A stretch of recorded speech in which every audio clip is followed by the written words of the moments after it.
मेरा भाई मारा गया, वो अपना उठा ले गए। राम मंदिर बनवा कर ही रहेंगे, चाहे कितनी भी आएंगे, कर्नाटक से आएंगे।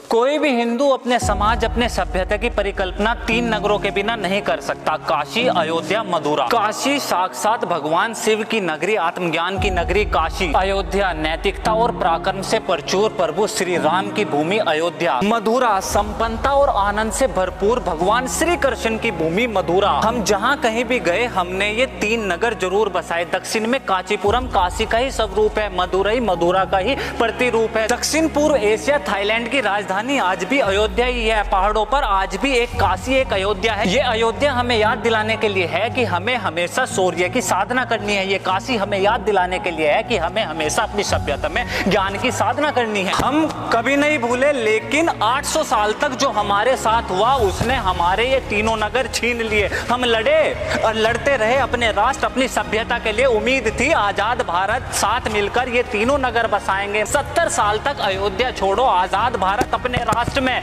प्रभु श्री राम के जन्म स्थान पर उनका एक मंदिर नहीं बना सके। 1989 जेएनयू से 25 तथाकथित मार्क्सवादी कम्युनिस्ट इतिहासकार एक बुकलेट जारी करते हैं, the political abuse of history. Babri मस्जिद, राम जन्मभूमि डिस्प्यूट। जो विवाद अब तक श्री राम मंदिर निर्माण को लेकर था वो अब पुरुषोत्तम प्रभु राम के अस्तित्व पर आ गया। सवाल पूछा गया कि प्रभु श्री राम है या नहीं, इसका क्या सबूत है? मक्का पूरी दुनिया के मुसलमानों के लिए एक धार्मिक जगह है और हज यात्रा लगभग हर मुसलमान का सपना। केवल आर्थिक मदद नहीं करी बल्कि भारत और भारतीय सरकार ने हर संभव कोशिश करी जिससे यहाँ का मुसलमान अपनी धार्मिक यात्रा कर सके। जेरूसलम क्रिश्चियनिटी में सबसे ऊंची जगह है। वो चाहते हैं और जाते हैं कि एक बार उस पवित्र जगह के साक्षी बन सके। लेकिन जब कोई हिंदू अपने आदर्श, अपने प्रभु की उपासना के लिए मंदिर निर्माण को कहता है तो ये sovereign socialist secular democratic republic of India उससे सबूत मांगता है कि उसके भगवान थे भी या नहीं। मंदिर को तोड़कर ही बाबरी मस्जिद बनी। साथ मिलकर एक स्वर में इसके प्रमाण मांगे गए। 1192 से लेकर 1194 महमूद गौरी कुतुबुद्दीन ऐबक का समय। गंगा डेल्टा पर जितने शहर बसे थे वाराणसी के सारे मंदिरों को तोड़ा गया। नालंदा यूनिवर्सिटी जलाई गई। बुद्ध की बड़ी बड़ी प्रतिमाओं का खंडन हुआ। मथुरा नगरी तबाह करी गई। काशी विश्वनाथ मंदिर, कृष्ण जन्मभूमि मंदिर आज भी उस तबाही के साक्षी बन प्रमाण के रूप में मौजूद है। जब इतना सब हुआ तो किस बिना पर यह कहा गया कि अयोध्या में कभी कोई राम मंदिर नहीं था? जवाब दिया आर्कियोलॉजिकल सर्वे ऑफ इंडिया ने, फैसला दिया सुप्रीम कोर्ट इंडिया ने, कहा मंदिर था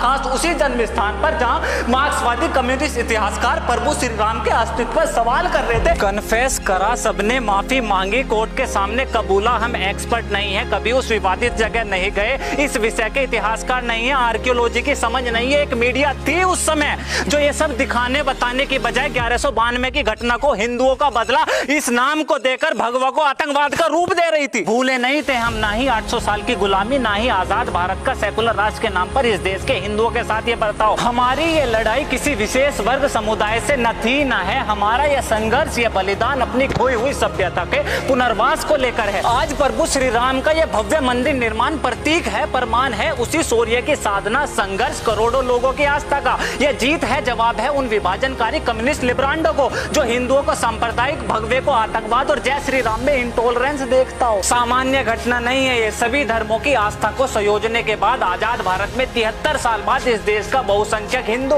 अयोध्या प्रभु श्री राम मंदिर निर्माण से अपनी खोई हुई सभ्यता का पुनर्वास कर रहा है। त्योहार लगना चाहिए, हर घर दीप जलने चाहिए, नम आंखें चमक उठनी चाहिए, क्योंकि हमारे प्रभु श्री राम एक आखिरी बार अपना वनवास काट हमेशा के लिए अयोध्या पधार रहे हैं। भव्य श्री राम मंदिर भूमि पूजन के पावन उपलक्ष्य पर सभी देशवासियों को हार्दिक बधाई। ये शब्द, ये आवाज, ये वीडियो 800 साल के उन संघर्ष और बलिदानों की आवाज बन प्रभु श्री राम में आस्था रखने वाले सोशल मीडिया के हर एक अकाउंट पर गूंजनी चाहिए। This is Alok Kumar from talk. See you next video. जय हिंद।